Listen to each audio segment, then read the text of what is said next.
Yeah. Okay. I want to believe you can see my screen. And where it go? Yeah. All right. Thank you. All right. So once again, good morning. I welcome every one of you to this webinar. What a way to close out 2025.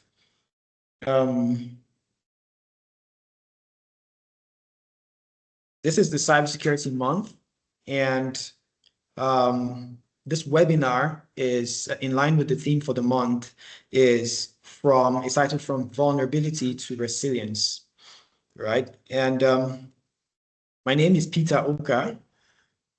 And I'm Enterprise Business Lead with 3CS Aquarah, and I'm the host of today's webinar. So I have a handful of other panelists, but I'll come around to introducing them in a bit, just to give an overview of the company that is graciously putting this webinar together. It's a leading technology company, a Pan-African technology company called 3Cs Aquarah. 3Cs Aquarah is an MSP, a managed services provider, also an MSSP, a managed security services provider, and a cloud services provider for both large enterprises across Africa and, of course, for SMEs, which would be our focus for today. The company is at the forefront of cybersecurity innovation and is dedicating to safeguarding your digital world, your business, your systems, your infrastructure, your data. So as a company, we're on a mission to redefine cybersecurity by placing you, our customers, at the heart of everything we do. And we work to empower businesses of all sizes, SMEs especially, with innovative, robust, and adaptable, best-in-class cybersecurity solutions to help ensure that your digital journey is not only safe, but successful.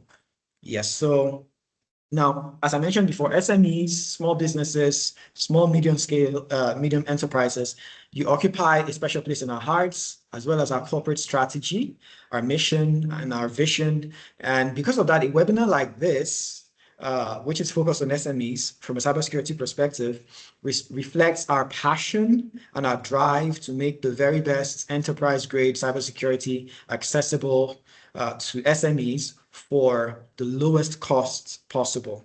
So once again, my name is Peter, and I'm your host for today. And this webinar, the topic we're looking at today is from vulnerability to resilience. Basically, how do we get from point A to point B? And I have with me quite the lineup of in-house technical experts to help us break this down in an easily understandable and, above all, actionable way. So first off, and as I introduce you guys, please, you can just jump in and say hello. First off, we have Gideon Aniechi. Gideon is our CTO, our Chief Technology Officer here at 3Cs Aquarah, and will serve as our keynote presenter today. Gideon, this will be your cue. It's just unmute and say hello. Okay. Hi, everyone. Good morning, and thank you for joining the webinar. We're glad to have you. Thank you, Peter, for introducing me. All right. Next up, we have Emmanuel Ndemena, and he's our cybersecurity implementation lead. Emmanuel, say hello. Yeah, hi everyone. Welcome to the webinar. I hope you enjoy today's webinar. Thank you. Last but not least, we have the lady in the house, Peace Ikemefuna, who is our GRC consultant and will be on the panel. Peace, do you want to say hello? Sure. Hello, everyone. Good morning, and thank you for joining this webinar. It's really good to have you here. Yeah. Bye. All right. That said, we'll get started shortly, but I'm going to give a quick background and introduction to our topic for today, and then I'm also going to just give us a quick rundown of the structure of the event today, so you know what to expect. So basically, from vulnerability to resilience. Now, I've been in the industry long enough to know, and all of you here would agree with me, to not just know as a current state of affairs, but to remember that this is how it's been for at least the past couple of decades. that the unspoken notion, and maybe sometimes even voiced, I should say, was and still is that SMEs are far too small to matter. That SMEs, they're too small to merit the attention of cyber criminals, too small to worry about cybersecurity, too small to invest in it, too small to pay attention to it, too small to have a budget for it, to invest in it. At least nothing more serious than having some, run-of-the-mill antivirus on their devices.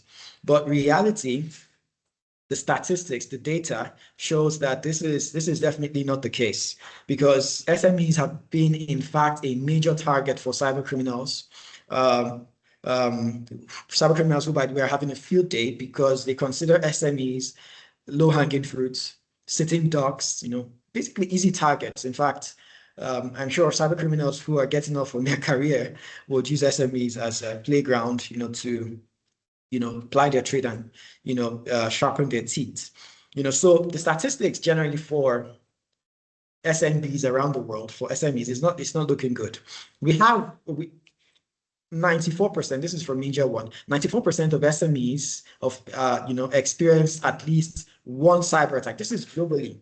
94% of SMEs experienced at least one form of cyber attack in 2024, that was last year.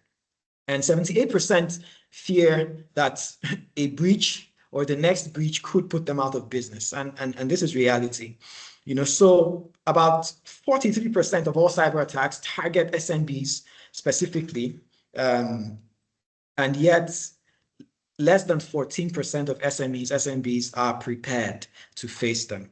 And another data suggests that more than 60% of SMEs close shop. They close their businesses within 6 months of having fallen victim to some major cyber attack. All right. And we're not looking at the data around ransomware incidents, which represents a huge percentage of this.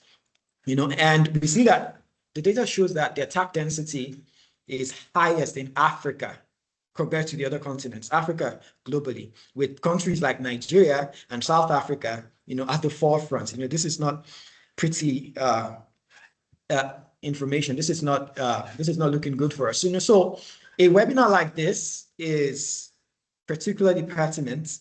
And one big reason why we have the situation we have and it persists is that SMEs have not paid enough attention to cybersecurity. They haven't been proactive about it in ascertaining their exposure, being proactive, and by having an active vulnerability management program or components in their cybersecurity strategy. And that's if they have a cybersecurity strategy at all to begin with. And so we're hoping to plug this gap in this webinar, and we're going to take it from scratch, nicely break it down, even going as low as defining and building up from what the definition of a vulnerability is for those of you who are here and don't understand the cybersecurity terms, why vulnerabilities matter, why you need to pay attention to it as an SME owner or manager, and where to start from, to reduce your attack surface, with good vulnerability management practices. So at this point, I'm going to just introduce us to, I want to believe you can see my screen. Okay, we have up on the screen here. Our agenda for the day. So up next, we're going to have Gideon come up and walk us through the keynote presentation. And he's going to explore SME vulnerabilities, give us real-world attack examples. And then we're going to have, the fun part for me, which is our interactive session. And we'll have all our panelists jump in. Okay, so with that said, I'm going to stand back now and let Gideon walk us through his presentation. So Gideon, you have the floor. Okay, thank you, Peter, for the warm introduction and for setting the pace for this conversation.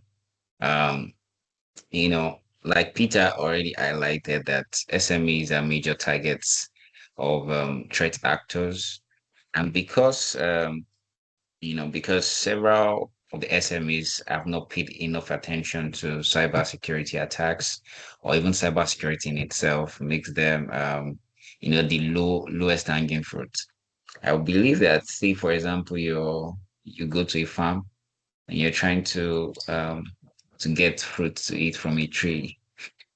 The chances that you're going to get a plank or something to plug the highest one on the top, is something you likely want to do. Anyway, I'm sure you don't agree with me because if there's one that is just ripe and just hanging on that, you can just pick that one and just satisfy yourself. And this is exactly how it may look like for several SMEs businesses because to some extent, this sector or this businesses control a large amount of money.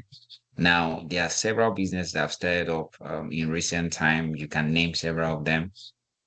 You know, if you're talking about some of these businesses have been able to graduate from being SMEs into medium scale enterprises. And talking about the fintechs, I'm sure you may have heard about businesses like Monica.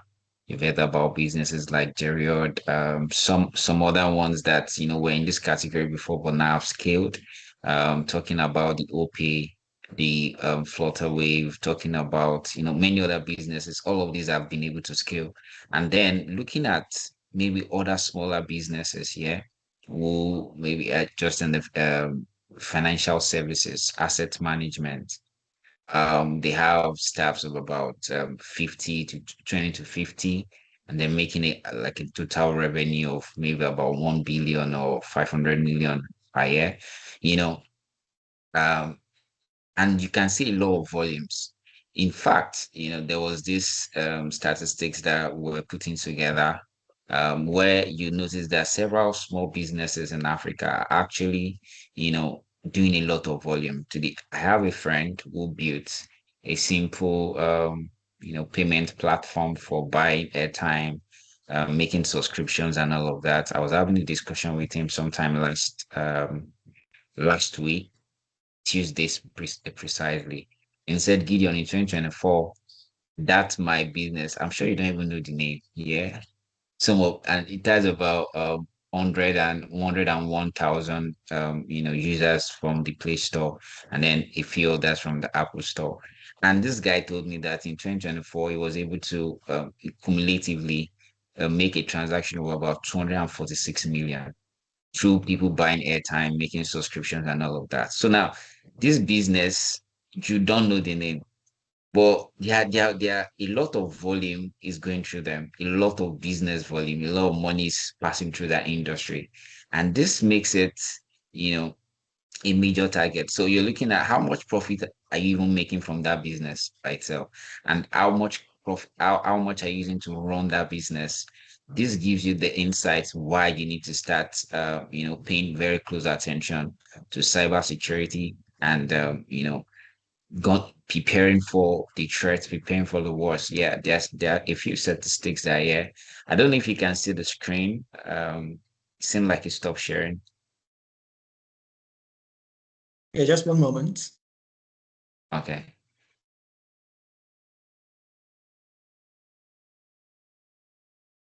Okay, All right, great. the screen is back on. Let me know when to switch Yeah, sides. yeah, I can see the screen now. So yeah, looking at these statistics over here, you could see that over 41 million plus SMEs contributing to about 50% of the country's GDP. Now, you would know that with the present administration, Nigeria has been able to move away from dependent on oil and gas majorly, and now the country is diversifying in terms of revenue generation into several other sectors. And you can see from here that about 41 million plus SMEs are contributing to 50% of the country's GDP. This is value. This is actual money going through. So now you're looking at how much is the country GDP, and then how about 50% of it? This is to show you how important the SMEs are in our present, in the country and the role that they play. And then we've also been able to see from Checkpoint Software Technology releasing a report that is first half of 2025 that about 6,101 attacks happen weekly targeted towards Nigerian businesses in 2025. So now I'm not saying about let's say 6,500, yeah. About this number of attacks happen weekly. Think about it. So between Monday and Sunday, businesses in Nigeria faces about 6,101 attacks. And these are not just values that were put up, it's values that were generated from research, from statistics, from aggregated logs over time. Yeah. And this is real. This is not, some movie or something. This is real. And then 71% of Nigerian organizations were hit by cyber attacks in recent years, and SMEs have been the silent target. Like I said, when you go to a farm and you're looking for what to eat, you likely will pick the lowest hanging fruit, and the SMEs happen to be in that category. And yeah, in July 2025, yeah, Kaspersky reported that 487 reports cases of ransomware attack in Nigeria as at July. So now that means people, you read the news and you see that some people have been kidnapped and then they are paying ransom. This is exactly how businesses also are kidnapped. So it's not just human kidnap that is happening. We also have cases where businesses were attacked by ransomware and they have to make some payment. The worst case in this situation is that even if you do make the payment, the chances, according to statistics, 98.9% of businesses that pay for ransomware never get their files back. So the chance of you recovering from a ransomware attack is very, very low. So means that the best bet you want to do is to protect yourself. All right, pay attention to these things before the attack actually happens. Now, if we move to the next slide, part of the things we're going to be doing in this conversation is to, help you understand the vulnerabilities that SMEs face. Yeah. Can you move to the next slide now? Yeah, the vulnerabilities that SMEs face, and then where we can explore resilience, how you can become resilient to some of these things, so we can, explore some resilience strategies, and then we can review some real life case studies and how 3Cs Aquarah can help you actually. So I want you to pay very close attention because all of these conversations were carefully put together just for you. Now, before I move into talking about the SMEs vulnerabilities, I want you to know that as at right now, Nigeria is the 34th world most breached country. All right. Nigeria presently stands at 34th world most breached country. And in first quarter 2025, data breaches in Nigeria alone were about 219,000 cases. Now imagine one of those MKO Abiola Stadium. No, MKO Abiola Stadium is even small. Imagine one of those very huge stadiums, yeah, that people gather to watch football. If you put two of those stadiums together, that is how large, bridges in Nigeria has been in just first quarter 2025. Now, there's no report yet, or the report has not been put together yet to describe. We're in the last quarter, yeah. The report has not been put together to identify how much has happened beyond after that, but you can see that a lot is actually happening. In fact, NIBS Nigeria recorded, according to NIBS, that about 154 billion were lost to cybersecurity threats in 2024. And then the global annual cost of cybercrime is predicted to, reach about $10.5 trillion at the end of 2025. And guess what? We're ending 2025 very soon. This means that a lot of threat is happening. A lot is actually happening, and this is the best time to start to pay very close attention to managing, cybersecurity. Every business at this point should start to look at cybersecurity. Move on to the next slide, and then we can, start to break this down a little more. Now, the next slide is talking about, you can see the cybersecurity landscape. I was explaining some of this earlier, where 95% of SMEs experienced a cyber attack in the past year. And then many of the reasons why this happened is many lack cybersecurity policies and MFAs. Now, so what are cybersecurity policies? These are different frameworks that has been defined to help you stay on top of your cybersecurity compliance. Now, in these frameworks, you have different policies, have different rules, and advice, your guidelines per se, that you can adopt in your business to stay ahead of cybersecurity threat. Recently, it has become a big trend in Nigeria where, the NDPC, started at the NDPR, then become the NDPC, the commission, came up with a guideline, and now it's even an act. That means it is law for you to, pay attention to data protection and data privacy. Every business in the country, as long as you're collecting people's information. And this applies to every business, no matter how small you are, because your target audience are people. There was this post I saw recently where someone said, I give everybody my number. It was a lady making this, comment, said, I give everybody my number. And they would think that I'm collecting their number for some reason, but I'm collecting their number to so that they would chat me and I can add them to my database of clients here because she's sell real estate. Now, basically, every other business they are collecting data. So either you're collecting data from people that you meet, or you're collecting their emails, phone numbers, and all of those kind of things. This simply means that you have to start to make strategies and policies towards protecting that data that you're collecting. And beyond that, there are several other policies. For example, there's the ISMS, which is a more larger body of policy. And then there's even the cybersecurity policy, yeah, which is maybe not as large, but can apply for an SME, where you have specific guidelines on things you can do to protect your business, like very detailed guidelines on how you can protect your business. And this cybersecurity policy can be customized and tuned to the specifics of your business so that you're not, running out of cost to implement cybersecurity. And then talking about threats that are prevalent in the SMEs environment, you're looking at phishing. All right, you're looking at ransomware. So I explained ransomware earlier, but phishing is I believe that right now, if you go to your email, every one of you will have at least one email telling you to claim $10,000 from somebody that you did not give money to. Right. I believe that if you go to your Gmail, you likely will see something like that. Or somebody telling you to download a PDF document that contains the ticket to one payment that you make, or some money that you need to claim.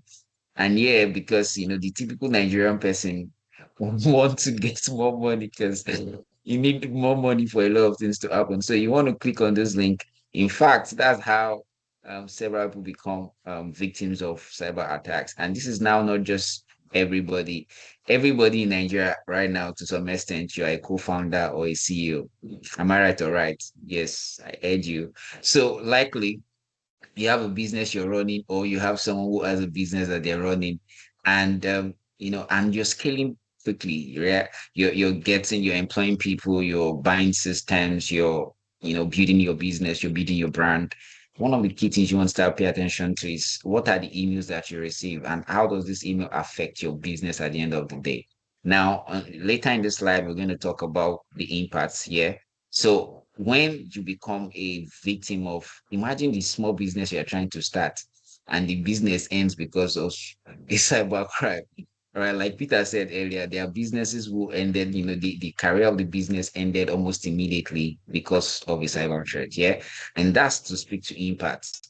So you have put out a little website or an application for your business, and then a couple of days after, you can't even use the application again, or people can't access the application again. There's now downtime, and all your investment into that your application or business has just gone down the drain just because it was not either securely built, or the right security practices were not employed to protect the application or website or platform. And that's not something you want to be a part of. And again, the typical Nigeria environment, once something has been breached, you can never trust that business, except you want to go and start a business with a new business name or something like that, because everybody the trend, everybody will talk about it. You will be a topic. So you don't want that to happen to you in terms of your reputational damage, yeah. And beyond reputational damage, you're looking at regulatory cost for the NDPR. I mean, for the NDPA Act, if you're found, if you are found to be defaulting, there's a major fine. The fine can even be more than the capital you're using to start business. So basically, you want to start to keep this in mind, and you don't want to, fall victim to this type of cyber threat. Please go to the next slide. And then now we're talking about vulnerability, moving from vulnerability to resilience. So let's talk about vulnerabilities. What are vulnerabilities? A vulnerability is any weakness that is exploitable by an attacker, right? So anything that you have right now in your business that makes it vulnerable or makes someone that would make it possible or successful for an attacker to take down your business, that's what a vulnerability is. Vulnerability in itself doesn't mean that you're at risk. I mean, it's not threat per se. But then when a vulnerability is exploited, then it becomes threat. It becomes a major risk for your business. All right. So, but when you've been able to identify this vulnerability, all right, that is you moving towards building resilience. All right. So now, one of the key vulnerabilities are humans. And I'll say that again, humans. So in cybersecurity, there are three major core areas. We have the technology, we have the process, and you have the people. Technology being, you have a security solution that is, okay, let me bring it home. You have a door that uses biometrics, right? So for you to go into the maybe a vault, for example, you have to either do your biometrics or your your retina scan or something like that. So that is the technology. The process is that you come through, get to the door, put your hand on the biometric, and then scan your eyeball or something, and then you go inside the place. Yeah. But do you know that somebody can come, that same technology, very effectively built, designed to, even if there's no power, it has backup power, everything. So the technology is excellent. Somebody can come to that very door, scan put your hand, and then you scan and then do your retina. And after you open the door, maybe you are supposed to go in there like maybe 4 or 5 times and be like, you know what, I can't be doing this every time. You carry one stool and put between the the door and the lock, means that you can easily just walk in and out, because what's the need for the stress? But then that is people bridging the process. Yeah. So someone else can come that is not you. The person automatically bypass all the processes. Technology becomes useless.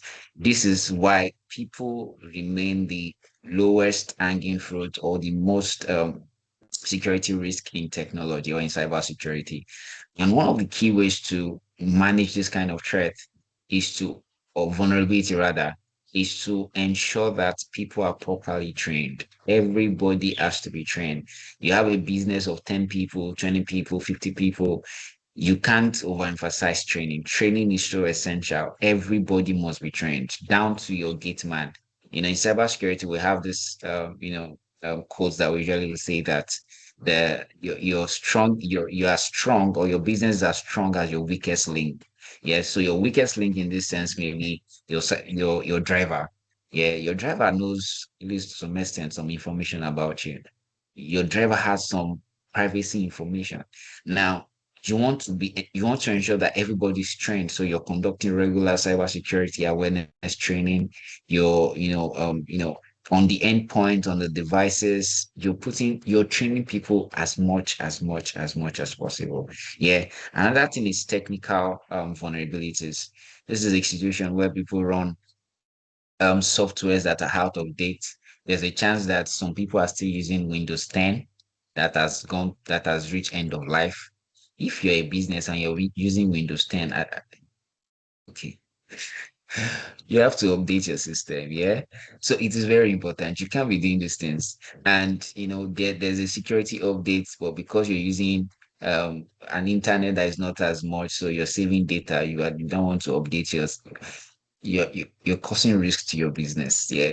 The cost of managing the risk or the threats that you'll be exposed to will be cheaper than what you would have done to protect it. Yeah, in most cases. So you don't want your business to be in that category. Another example is weak passwords. several SMEs do not pay so much attention to passwords. So you just use any password that you just use 1 2 3 4 5 and then the name of your dog or something like that. Or you don't want to do that. So in in protecting your environment, you want to use a strong password, like an alphanumeric password. So you're using alphabet, you're using numbers, you're using special characters, and you're making your password as long as 12 characters or 15 characters. These are very important things that you must do. In your mind now, you're thinking, so how am I going to keep remembering all the passwords for my different accounts? Because you have several. And I know that some of you on this call, you're using one password for all your different accounts so that you don't like stress. So you just want to use one password so that everybody's fine. And that's not, good practice. All right. So you want to maybe use a password manager, or to ensure that all your different applications and platforms have different passwords and their strong password. Another thing is organization. Yeah, there are several organizations, there are no policies. You walk into an organization that you're using the business bought the computers for the staffs, or maybe even buys phones for the staff, and there's no access control on those endpoints. That is major cybersecurity risk. All right. Anybody can take the endpoint and log onto it. You don't want to do that. Now, part of the fault or why that is a key thing is because several institutions do not have um, um, policies that they are using. So maybe an acceptable use policy, an internet use policy, access control policy, backup policy, or in a cybersecurity policy, yeah, like I mentioned earlier, or even compliance and ISMS program. Okay, ISMS may be very big depending on the scale of the business, but at least you can have a cybersecurity policy. And in that cybersecurity policy, you can have different broken down policies that you can apply to your business. All right. So these are vulnerabilities that several businesses have, and that may make them a victim of cyber attack. So now let's move into cyber resilience. Now I haven't discussed some of the vulnerabilities in cyber resilience combine preparedness, detection, response, and recovery. This is very, very key. You don't want to sleep on this. Yeah. Now you're talking about resilience. You're talking about um, there's a framework in cybersecurity called the NIST cybersecurity framework. And this framework is one of the best framework in fact, it's the top acceptable framework for implementing business resilience. So this is a case where how do you prepare? All right. You don't want to prepare for the threats or the problem when it is happening. You want to prepare before it's happening. Yeah, that's the strategy for war. And that's what you want to do for your business. You know how much time you're putting into your business, you know how much resources you're committing to it, and you want to prepare to protect it as much as possible. Yeah. So in doing this, one of the key things you want to put in mind is you're looking at identifying. So that's part of preparing. You're looking at identifying, you're scoping your organization profile, you're gathering needed information, you create organizational profile, analyze the gaps, and create an action plan. Yeah. So now this is me talking about preparedness and detection. And then when it comes to the response, implement action and update your profile. So all of this kind of processes. Now you can use the NIST framework. Like I said, the NIST framework has about um, five areas, which is identify, protect, detect, respond, and recover. Now, in identifying, you're looking at asset management, business environment, governance, risk assessment, risk management, and strategy. Now, for protect, you're looking at access control, you're looking at awareness training, you're looking at data security, you're looking at information protection, you're looking at processes and procedures, you're looking at protective technology. Yeah. So these are things now I can go ahead and tell you a lot more about this, but these are strategies that you can use to move your business from being vulnerable to being resilient. Yeah. I would say that adopting the NIST cybersecurity framework, it's something that is going to save you. Now, let's look at some of the use case or a use case over here. So we have a use case one where we're talking about, a phishing bridge in a cybersecurity organization, in a law firm. Yeah. Now you can imagine what the impact of a bridging of a bridge on a law firm is going to be like. If they were my lawyer, immediately I would. All right, sorry about that. Immediately I'll call up my contract because why are you bridged? Why were you part of a bridge? Yeah, because that means my data is not in the wrong hand. The law firm may even now start to, be part of a lawsuit, right? Because a class action can come against them just for that. Yeah. And these are real cases. So fourth, looking at the breakdown here, you can see the fourth, the firm had not enforced MFA. What is MFA? Multi-factor authentication. All right. The employees were deceived by an email appearing to be from a trusted party. That is phishing. So this is a situation where you get an email from your HR saying, we are planning to increase your salary. Please click this link to update all the works you have done this month. And by default, every Nigerian want to click on something like that. In fact, there was a post that was trending on the internet a couple of days back where um, data protection officer of an organization, the data protection officer, this is supposed to be the most secured person in the organization, clicked on a link for salary increase review because everybody wants salary increase. And that link likely had come from the HR. Yeah. And this is exactly what happened to this law firm also. They clicked on a link and the link was, malicious in its sense, and then brought about vulnerability into the environment.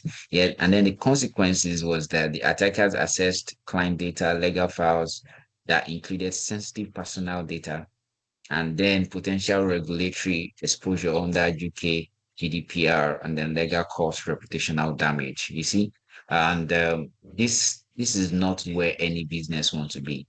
Now, either you're a law firm, you're a fintech company, or you're into clothing, you're into farm. We have very massive farms that are building. You have, you've implemented IoT's devices, that is devices that connect to the internet one way or the other, either for, imagine a small farm where you have a system that is automated to feed your chickens or wet the grasses and stuff like that, and you're using Raspberry Pi system or something, and it was hacked, and then instead for the thing to uh, you know maybe wet the grasses for about 5 minutes, which is the appropriate time, continues to wet the grasses for maybe 1 hour, leading to erosion or something else, and your plant dies. So cyber attack is not limited to just any like businesses that are using the internet. It can be as bad as businesses that are not, that you think do not need that, right? And you want to start to pay very close attention to things like this. And what are the lessons learned? Lessons learned is that basic phishing trainings may prevent the initial mistake, and then using like a multi-factor authentication solution or software and help to have stronger identity control and um, over your systems. And then monitoring and alerting are very necessary. Yeah. So you want to have a system that is constantly monitoring and looking through your environment to ensure that it's secured. And then the outcome is that the firm brought in forensic specialists, to help them with that.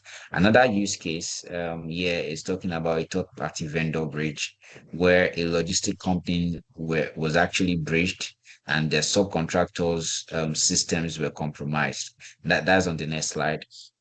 Now, you may say that you're not, your environment is secured and everything is secured. How about the people that are providing services to you?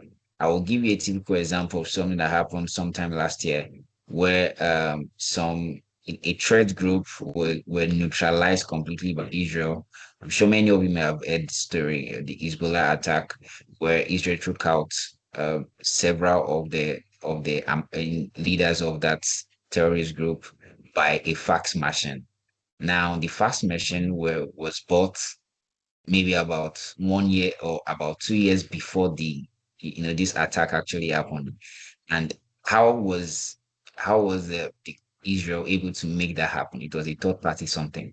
And at a particular time when they were sure, they launched the attack and took out thousands of about hundreds of people in one day just by a fax machine. Now you're looking at your business, you're looking at the third party, the person that's supplying you service. Is that person a vulnerability? Is he a threat to you? How secured are their own system? So you're looking at that and you're looking at how you can protect yourself, very quickly. Now let's move to the next slide. Now the next slide is talking about transitioning. Yeah. So your transition process is you want to detect and protect. Can you move to the next slide?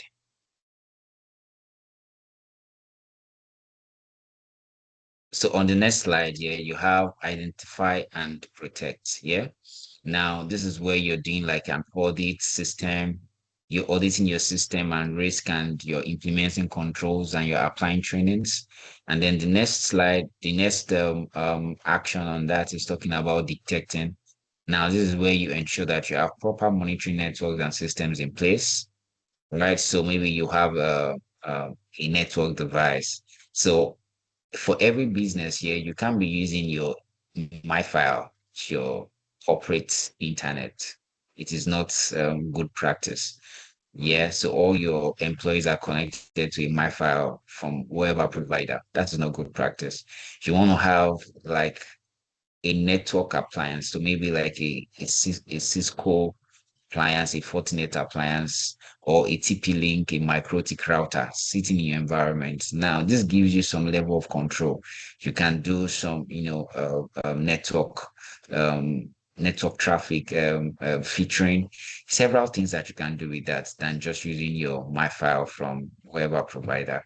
These are things that helps you, and with that you can even see logs. You can see what is happening within your environment, what people are doing, where people are going to, and you can apply control to that. And then you respond, you create and implement a clear incidents plan. So in case of a situation, what is your response plan? How are you able to manage this? There are several solutions that have been designed to automatically help you detect and remediate risk and vulnerabilities within your environment. You can invest in things like that. You see, the return on investment on security is always more than how much you spend to come back from a security breach. So you want to look at that critically with an expert, yeah, that is helping you to work around your cost and your budget and ensuring that you have the right product. And then the last thing here is talking about recovering. So this is a case where you've been taking backups over time, and then you know that you're testing those backups. Also you're simulating, you're simulating this continually, ensuring that whatever backup that you have in place is enough to help you come back, bring your business back in case of a problem. So these are things that you're constantly doing. You're putting this in mind. I can cite several scenarios, several examples of situations like this with even businesses that are not SMEs that are falling, victim to not having regular backups. But I don't want to take so much time or bore you with those details. But the essential thing is, as an SME, it's an SME business. Yeah, you want to ensure that you have backup. Very, very important. You want to ensure that you have backup, and your backups, you're testing it, time in, time out, frequently, at least maybe quarterly, or twice in a year, or maybe monthly, yeah, to be sure that in case your business gets breached for any reason, you don't have to suffer. You just take this and come back. And this speaks again to your cybersecurity policy. So you want to have a policy that is like a compendium of things that you need to do in case of a situation. So the compendium puts together how you identify, you protect, how you detect, how you respond, and even how you recover when there's a situation. All right, let's move to the next slide. The next slide is talking about the end of this keynote presentation. All right, thank you so much. I hope that I've been able to, I was communicate waiting some for things you. to you guys. All right. Thank you very much, Yeah. Gideon. That was really insightful. Thank you very much for taking us through all of that. Now, so I wanted to say that for everyone here, I already see the questions coming in, and that's good. But let me announce it again that if you do have any questions, please post them in we have a dedicated Q&A session. You can use that to post your questions. I already see some coming in, but I'll come right back to it. So I have a handful of preset questions that I'm going to put on the screen so that everyone can follow along. And question number one, coming into our panel discussion. I already introduced our panelists. Gideon, who just did the keynote. We have Peace and we have Emmanuel. All right, so yes, keynotes. I'm sorry about that. Yes, so before we go into the questions, we just as a summary, for us to know that SMEs are prime targets. You are a prime target because they know that you haven't invested in security. They know you do not have a program. They know that, to use street language, most SMEs in Nigeria, they say it's just vibes and inshallah and, just wishing the problems away. But, many times cyber criminals, when they get into when they attack or breach the systems, of SMEs, many times, yes, they're destructive. They bring down the business, their impact is immediate and there's immediate financial costs, but many times they just stay there and exfiltrate data, they steal data, they use it for something else and what have you. So coming back to this, we do have an SME playbook for cybersecurity for SMEs that we want to give out to you. So please, all attendees are going to get a copy of this.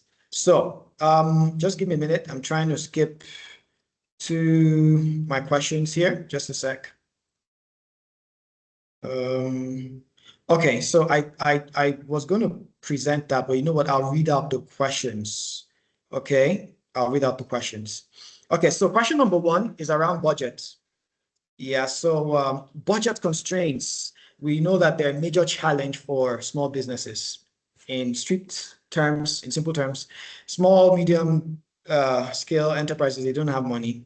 And cybersecurity is the last thing on their mind, So to the panelists, and Gideon, I'd like you to start with this. How can small businesses strike a balance between affordability and having enterprise-grade, robust cybersecurity protection? Okay, thank you, Peter, for the question. For this year, one of the key things that you want to keep in mind as an SME is that you're looking at your business. I think the direct question or the direct answer to this is for you to conduct a risk assessment. All right. So you conduct a risk assessment. You're looking at, in a risk assessment, this helps you define the scope of your business, all the assets within your business, everything. Now you have a value for all of that. And then after you have a value for all of that, you're now looking at the risk of each of these assets. If this particular asset goes down, what is the impact on my business?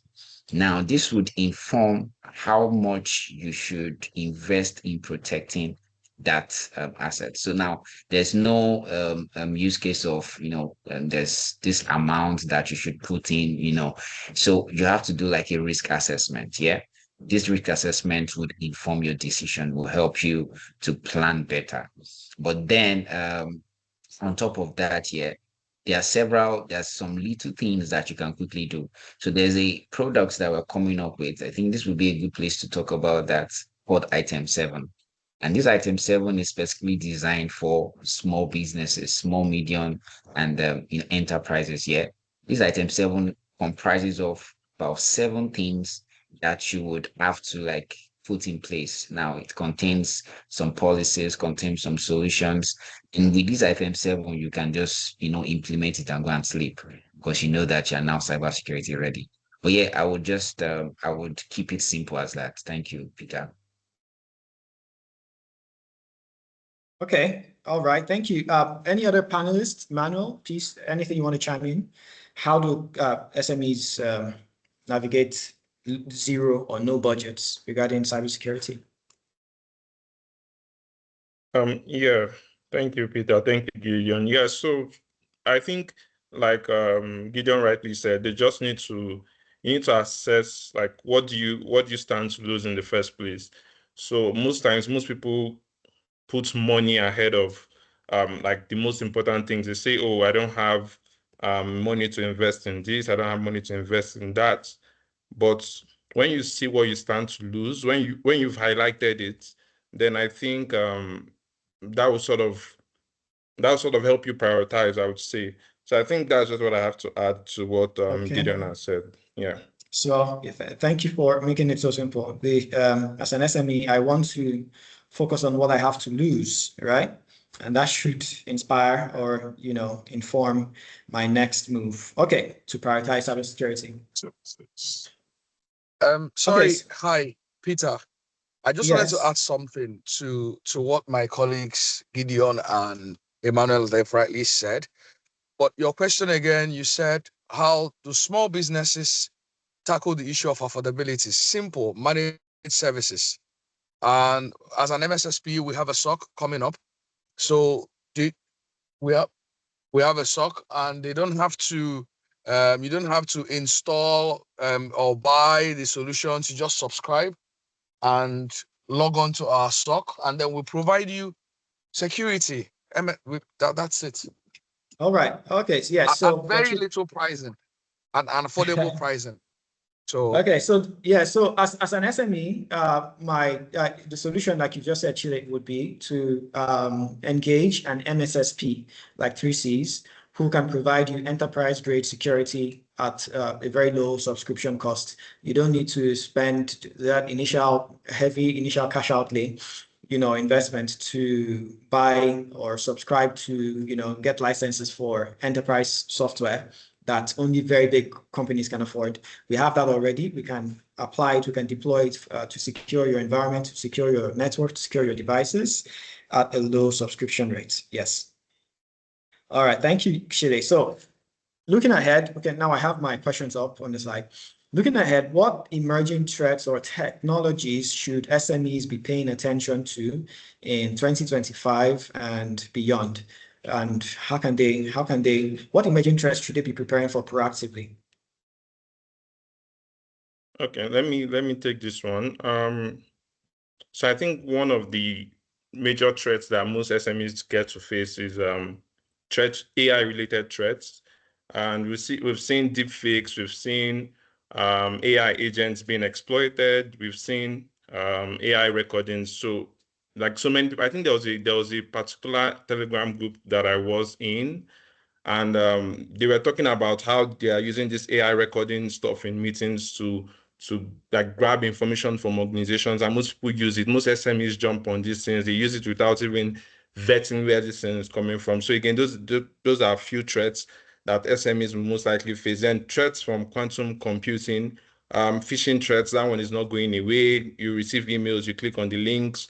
Then ransomware, that's one. I think that's like the major threats that most SMEs face. So where all your data is encrypted, aside it being encrypted, if they want to go one level further, then they threaten to leak the information and all of that. Then also cloud-related threats are also some of the threats that most SMEs stand to face or would face in 2025 and also 2026 going forward. And I think there's this common saying that is maybe making SMEs not to look or take a deeper look into these things. Most times you hear people saying, oh, we've not been hacked, or we cannot be hacked because we have maybe an antivirus or anti-malware or EDR or something like that. But if, for example, I maybe get into your bank account or you're already hacked, and I see that you have 10,000 naira, I'll most likely not do anything so that you would not know I already have access to it. And maybe wait till you get that 1 million naira in your account or your salary of 700, 800, whatever it is, and then I just remove it immediately. So they wait till they know the damage will be more before they strike. So that common saying by SMEs, oh, we have not been hacked, we are still small. I think there are many threats that are upcoming, and everyone needs to be cautious about it. So yeah. Okay, thank you very much, Emmanuel. There's phishing, which, like you said, is a constant threat. There's ransomware, which has unfortunately become really profitable and fast spreading. So tell me, what kind of solution or service would an SME, need? I want to believe endpoint protection, right? So, and this is something that an MSSP, a managed services provider, and managed security service provider can provide to SMEs at a low cost. Okay, so let's move on to my third question. So cybersecurity it's not just about tech. It's about governance. It's about accountability. It's about policies. It's about structure. It's like Gideon said earlier. There are three. Is a tripod. We have a tripod in this situation where we have people, process. So this will be the process aspect. So how can SMEs integrate GRC frameworks into their daily operations? GRC frameworks, governance, risk, compliance, GRC. One would think it was something for very large organizations that had regulatory burdens, or responsibilities to worry about. But how can SMEs integrate GRC into their daily operations without making processes, their processes overly bureaucratic or complex, slow themselves down? I believe this would be for our GRC consultant piece to speak to. Okay, thank you, Peter. I'm happy to take that. So now talking about strong cybersecurity not being just about technology. That's the fact, because if you speak to most SMEs, right, most of their one of the comments you would likely get is that, okay, we are very, very busy with our business operations, right? How then do we bring in GRC into all of this, or how do we bring in security entirely into all of this, right? But what I have to say is that what I have to say regarding this is that GRC, it's not a blocker for your business, right? It's not a blocker. It should be an enabler. But before I proceed into saying most of the ways they can integrate this, let me just simply break down what the core GRC elements is talking about, in case you're here and you don't know what it's all about. So talking about governance simply just tells you about the policies, the procedures, or it simply asks who is in charge of this, who is accountable for this, and all of those questions, right? Then coming down to risk, it's just shortened. It's supposed to be risk management, right? So then shortened to risk. So risk management is simply talking about, okay, if I'm doing business as an SME, what are those risks? What are those challenges that I would likely encounter in this business, or what would happen and I'll be out of business? That's you addressing risk as a GRC, as one of the elements of a GRC framework, right? And then coming down to compliance, if you are doing business, especially if you are operating in a specific sector, let's say financial sector, health sector, and all of that, there should be some regulations that guide you. For example, you are operating in the financial sector, you should be aligning with things like CBN and PCI DSS and most of them. So now coming down to answering that question, one of the ways you can integrate GRC framework into your daily operations is that first is that you should see it as an enabler, right? Start small and then put it into what you are already doing. Like I already mentioned, GRC is not, I think it's high time we stop seeing it as a blocker for whatever we are doing in our businesses, right? It should enable you to grow, right? So in order to do this, you don't really need to create an entirely new GRC department or something like that to be able to achieve this. You can just start with whatever you have. Let's say, for example, you own a store or you own a supermarket. If you own a supermarket, you have people working in different sectors, right? Let's say you have your sales assistant, you have who is taking stock, you have your manager, and then you have you as the owner of that business. So governance is simply telling you that, okay, as the owner of this business, right, what I should do is that I should ensure that there is separation of duties. There should be defined roles and responsibilities. As the sales assistant, your duty is just to take records. As the stock taker, as the stock keeping person, your duty is just to take notes of stocks. And then even as the stock taker, imagine a supplier supplies something to your business, even if the person that is supposed to, do the transfer for that particular supply is not there, as a stock taker, you don't have any right to make that transfer. So that's just what governance is all about. It helps you to keep yourself accountable of whatever is happening within your organization. Then another thing you would also be looking at is making vulnerability and risk assessment part of your daily operations. The question is already talking about what you should do daily, right? Without making things complex. So make it part of your operation. It's not something you just do one-off or something you will see as a task, right? So make it part of your daily operation. For example, let's say you want to embark on a particular project. You, as an SME, it doesn't mean that you can't be targeted for an attack. My colleague Peter already mentioned this. You are a prime target for attacks, right? So the fact that you're embarking on this project doesn't mean that you should just go into it. You should conduct your risk assessment, your vulnerability assessment, and all of those things. So conducting your risk assessment in this case, what is it telling you about? It's just asking you that, okay, what are the things that could go wrong in this business? How likely is it to happen? That's when you bring in your likelihood. And then how much loss is involved if it happens? I am embarking on this project. If there is any loss, how much is involved and who checks it, and what do I do if it happens? Because risk is not only telling you that you should identify it, you should also find a way to mitigate it. So as a business, one of the ways you can integrate all of these things is to make things like vulnerability and risk assessment part of your operations. Then also to add to that, I would say that you should see compliance as a way to grow, right? Because I think this brings me back to what I was saying earlier.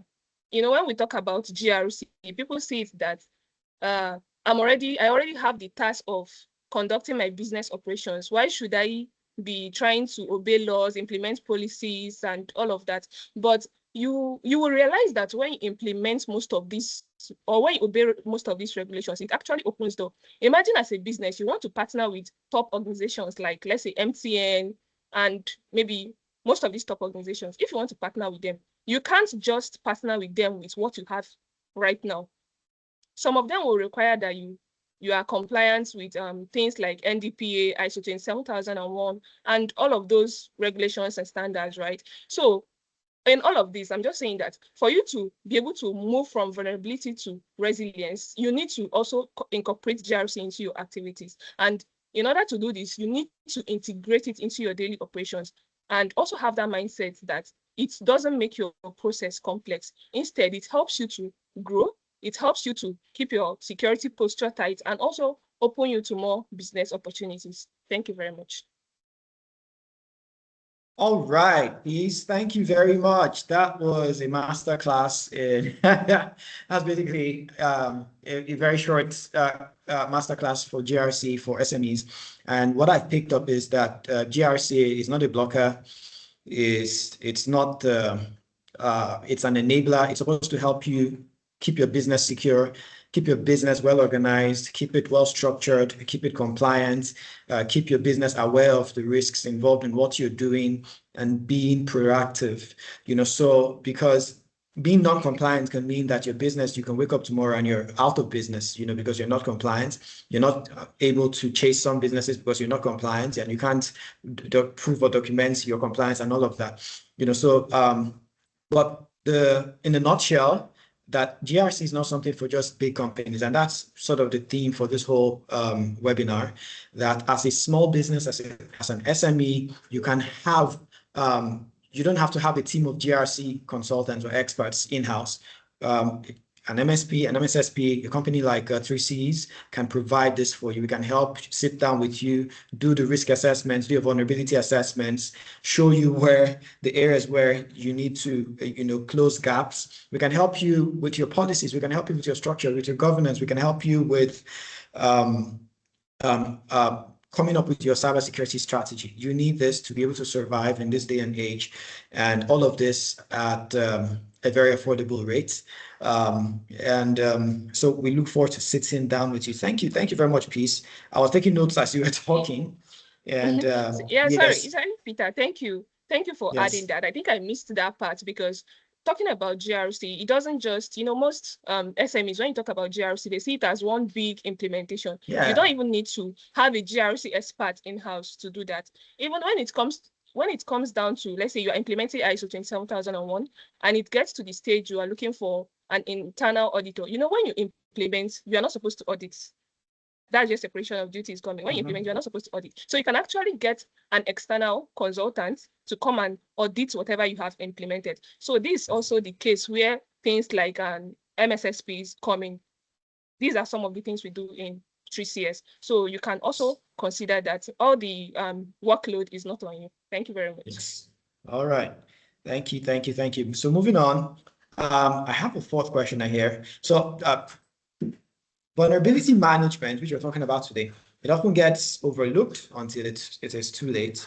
So I think I'm coming back to Gideon and maybe Ima also to chime in on this. What strategies or tools can an SME adopt, to identify, assess, and patch vulnerabilities before they turn into breaches, before they materialize as serious breaches on a regular basis?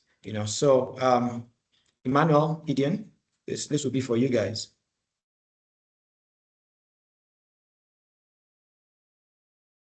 Gideon, do you want to take it or should I take it? Yeah, sure, Emmanuel. Go ahead. Okay, yeah. So the strategies and tools the SMEs can adopt to regularly identify and assess the vulnerabilities. Okay, so again, like I said in the first place, I think it is very important to identify what your attack surface is. Basically, what do you have that could pose a threat to your organization, your devices, your assets in general. So when you've identified those things, then you can now start putting processes in place to help you. So do you have patch management? How do you manage your patching? How do you make sure processes are followed? Do you have anyone that is keeping all those things in check? So it's very important. So if you already have those things in place, it's easier for you to know your standing, to know this is where you stand in terms of your cyber hygiene in general as an organization, as an SME. Again, as a managed services security service provider, we can help you with these things. You don't need to spend money getting some of these tools, because most people just get, for SMEs, most people just get anti-malwares or antiviruses and they feel like, oh, we are secure. So you don't need to necessarily do that, because you just have these things. Nobody's monitoring it. Nobody's saying, okay, someone clicked on this link. You don't know someone clicked on the link. Sometimes the anti-malware that you have there that you've put as your security would not even notify you that this kind of thing happened, and because there's no monitoring happening, you're just putting something there to defend you. So there are lots of strategies that you need to put in place, but the first thing is identifying what you have to lose, identifying your assets in general, and I think that's like the first step you need to take towards assessing your entire landscape. All right. Thank you. Gideon, anything you want to add on before we move on? Okay, I think the next, or following what Emmanuel said, yeah, which is what I was also going to say, which is the assessment. Now the other part is now talking about collaborations, yeah, because when you're talking about strategies, you're now looking at collaborations with an SME, with a business, an MSSP or something like that, because these businesses, they were designed, or that's what they do. Now, you don't want to leave what you're supposed to be doing for your business, yeah, and then start doing something else or start building expertise in something else. You want to look for those who's, this is their day to day. For example, someone like this is their day to day. Yeah, you want to look for someone like that's going to partnership or collaboration with businesses such as that, and then they can take off that burden from you, and get you to where you really need to be. And maybe, okay, this is the part where I hand over back to you, Peter. Okay. All right. So just in closing, we're addressing SMEs. So just again for the record, 3Cs Aquarah, we provide vulnerability assessment and management, risk assessments. We can help you with your comprehensive scanning and discovery. We can help you prioritize your risks and draw up your remediation roadmap.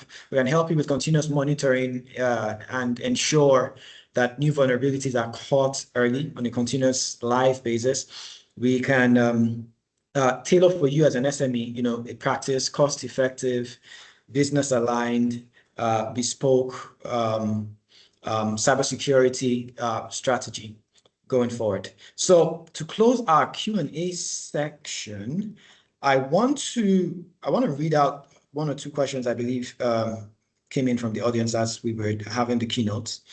Yes, I see from Emmanuel Ebohiman, he says, you have a firewall, router, and a local server. How do you monitor attacks and threats? Or which device will do that such that one is able to see incoming attacks? This is different from you having an endpoint solution on Microsoft 365. So do you guys want to speak to that? I can read it again if you want. Okay, I think quite clear. So you have a firewall, and then you have some network solutions already implemented. And then now you just want to be able to detect when an attack is coming. Now there are some solutions called intrusion detection systems. Yeah, IDX. That is basically what they do to help you keep track of intrusion detections. Now, depending on the type of firewall that you're using here, your firewall is actually able to firewalls particularly are able to detect where traffic is coming from, what traffic is malicious and what traffic isn't. Yeah, so depending on the type of firewall that you're using in your environment, yeah. So we could look at that. There are some advanced next generation firewalls that have IDS, that is the intrusion detection system, and an IPS, intrusion prevention system, integrated into it. And you can then channel that, your network firewall, your EDR, and all of that to a SIEM, right? A SIEM is a security security information event management system. And then from your SIEM, you can now have like a dashboard that is more like watching a movie of what is happening in your enterprise. And I think to just add to some of what my colleagues have been saying, you can use our SOC offering to actually achieve that with little experience or not. So if we can integrate your environment to a SOC environment where all of these visibilities that you want to be able to see, we can provide you that level of visibility, provide you reports and all of those kind of things. Yeah. Okay. I hope I was able to answer that question by that. Yes, I think you went over it good enough. We have a question here talking about, I think this was while you were given the keynote, you talked about attacks. So Dominica said, how are the attacks evolving? Are we seeing more sophisticated attacks or just frequent basic attacks? Talking about SMEs. Okay, they are actually more sophisticated like attack. Peace wants to add to that. Okay, Peace has a hand up. Yeah, go ahead. Oh, no. I wanted to add to the first question, but just round up with this. Just continue with this. Yeah. Okay. So I don't interrupt. They're actually a lot more sophisticated attack in recent time. And now coming to the fact that we are now in a generation where AI is, participating with us active there, even as a cybersecurity engineer and as an attacker or as a hacker. So it makes it a lot more difficult to even manage things like this. And that is why every day you keep hearing about XDR, MDR. Why? Because AI is now part of the threat landscape. Like right now, you can go to your favorite AI platform and put up a chat and say, you know what, I want to attack this business. Come up with 5 sophisticated approach that I could use, and you'll be surprised. Like you can just put for education purpose, because some AI may just deny and say, no, we don't teach you malicious stuff. But then just put for education purpose and you'll be shocked that the how detailed the approach will be. So a script kiddie can just take any of those approach and just immediately and start launching, and you're wondering who is doing this because AI is not part of it. Also, now that speaks to why other security providers are also involving machine learning and AI in their security solutions. So if you're using one of those old traditional endpoint security solution from the past, well, I'll stop at that. You have yourself to blame. All right, so Peace, you have the floor now. You're going to say something? Okay, thank you. Sorry for dragging us back. So I just wanted to add to what Gideon has said to the first question, right? That's very, very accurate. And I also wanted to add that, in this era, we now have things like XDRs, right? And one of the roles these XDRs play is that, according to the question, you have your firewall and you have your networks monitoring activities in place, right? The duty of an XDR is now to pull in different data or information from those sources, right? So if you have an XDR, it can also help you in detecting those incoming attacks. And now that one of the unique things about this XDR is that most of them now, they now have like AI integrated into them, right? So it's also helpful in detecting such attacks, and it can also help you to monitor unusual user behaviors. That's one of the functions they perform. Yeah, thank you. All right, okay, thank you. One moment here. So I'm going to put up, let me see, I think that was my last question. Okay, so sorry to interrupt you, Peter. I think yes. there is one more question from Dominic as well. That? Okay, yes. It says, how does the growing use of mobile money and digital platforms expose SMEs to new security risks? Digital money, mobile money, these platforms, they become a thing across Africa, across Nigeria. How do they expose SMEs to new security risks? Okay, I will allow Emmanuel to take that. Emmanuel. Okay.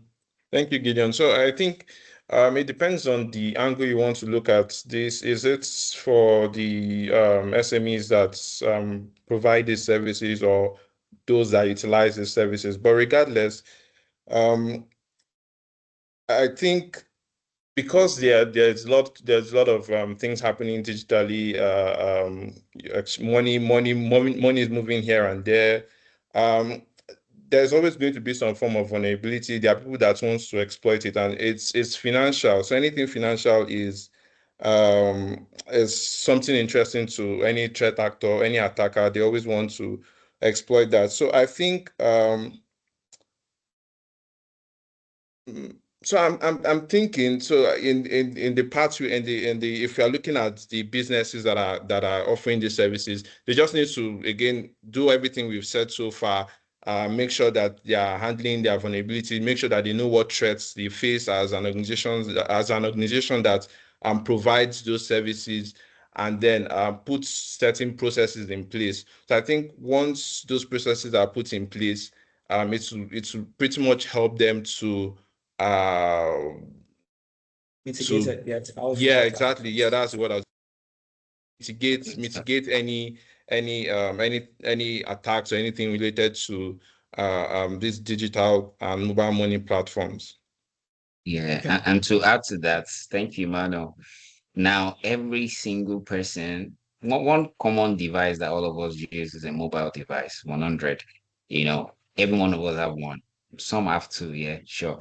But then one prevalent thing is that a lot of people put antiviruses on their endpoints, which is maybe their laptop, but the chances that people have protection on their phones is very rare. And now this has shifted the attack surface mainly to the mobile device. Now, another reason for this is everybody that is working in an organization, one of the things they will tell you to do is to ensure that you have your emails on your phone, right? Or right? Yes. So with that, it even expands the landscape, because when an attacker gets into your mobile device, it is not just your money they are looking for now. They can even get access to your emails and other things. And several mobile phones are not secure. Yeah, very many are not secure. In fact, a lot of people do not pay attention to that. Now, this is where we talk about MDMs. All right, you're not looking at MDMs. Implementing an MDM system that can help you to manage your device. On to date, if your device, sorry, you lose, Gideon, I just want to clarify terms just in case, we have a bunch of people watching this who are probably not cybersecurity or tech enthusiasts or professionals. MDM, what does it mean? Mobile device management, yes? Exactly, yes. Mobile device management is a concept where you have a security solution that is remotely managing your device. So in terms of endpoint protection, I'm sure maybe you never thought that there are antiviruses for your mobile device. And beyond that, in case your phone is stolen, yeah, you could remotely wipe the phone. Yeah, locating may be a challenge, but you could remotely wipe the phone, encrypt the phone, ensure that the data on your mobile phone is, because everybody, like right now, there's this common trend where if they steal your phone and you be like, oh, you're not the phone that the problem with the SIM card. Yeah. So it's not the SIM card, it's the phone actually. Because Yeah. everything that you own is on the phone, yes. So in fact, your phone is you to some extent. So you want to keep your mobile device very secure. And as an SME, you want to also ensure that all your employees, every one of them, you have an MDM sitting on their mobile device that is helping to manage them, helping to secure them. It is on your mobile device, you likely click a link that was shared on a WhatsApp group. It's on your mobile device that you likely click, different things that you click on everywhere. So security on mobile device is really key. And then for mobile money and all of those platforms, it's also a key risk because your crypto wallets, all of those things are sitting on your phone. In fact, your phone is now a primary target for cyber attacks, cyber criminals. And if you're an SME whose business is to build mobile applications, either crypto applications for business and all of that, you want to ensure that you're using secure practices. Those applications that you're turning out to the web store, to the app store and all of that, you're ensuring that they've gone through corporate security solutions, like for example, like a RAPS, a runtime application security protection solution, or the source code have been scanned before they went live or before they're in production. So these are things you want to put in place. But then you can always reach out to experts. You can always reach out to us. We can provide you that advice. We can, see where you are presently and, walk you down from being vulnerable to being resilient. Yeah. Okay, Peter, that's me. All right, thank you. I see another question here from Naya, but I think you already addressed it. It says, what protection is out there for mobile devices or phones? And I think you already trashed that out. There's endpoint protection, there's MDMs, for businesses, you want to look into having professional protection for all devices that have anything to do with your company data, that have, for example, emails on staff, mobile phones and what have you. So again, companies should have their BYD, bring your own device, BYOD rather, policy and how they want to manage company data flowing through or residing on staff members' devices, tablets, phones, not just laptops or workstations. So again, this is something 3Cs Aquarah can help SMEs do at a fraction of the cost. Same level, enterprise grade security, enterprise grade GRC consulting, enterprise grade cybersecurity strategy for your business, so that your business not only survives, this threat landscape, but succeeds. So before we close, I want to say thank you to everyone who has been a part of this, who has spent time. We've basically had, quite a sizable crowd here. Same number of people stayed online throughout. And thank you very much. Please remember, we're going to look out for this giveaway that we're doing, the SME security playbook. It's going to be a practical guide. It's no fluff, no theory, a practical guide to securing your business, steps you can take, right now to secure your business. And Again, I already touched on this before, but the key takeaways, first of all, as an SME, you are a prime target, you're a premium target to threat actors, to cyber criminals. Please take the time to look into securing your business. We're here for you. Resilience is not a pipe dream. It's very much achievable.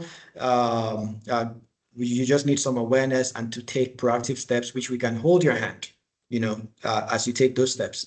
So you want to partner with a company like us, like 3Cs, Aquarah, for lasting enterprise grade. I keep mentioning enterprise grade protection. We know you have an antivirus on your laptop. That is just one out of several different ways that you can be hit. So please know that resilience begins with awareness and, of course, action. And with that, one more time, I want to say thank you. Thank you very much for attending. Thank you to our panelists also for being here to present, to take questions, and thank you very, very much. Thank you. All right, with that, I think that's all from me, and we'll bring the webinar to a close. See you all next time, this time next month. I believe it's the 26th, if I'm right. Nonso, correct me. We have our 27th. next webinar, 27th. I was close. I was close. Yeah, More so details to follow in due time. All right. So I saw someone's hand up. Is that for a question? Did you post a question? Peter Sunday, I see your hand up. Could you please post your question so I can read it out before we head out? It's okay. I can unmute him so he can ask his question. Okay.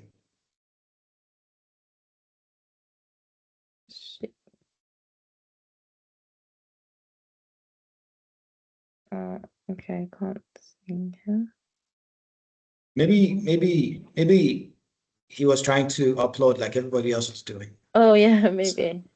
Okay, all right. So with that, thank you very much. Have a splendid week. We hope that this helps drive your business from vulnerability to resilience to having a proper all-rounded, cybersecurity posture.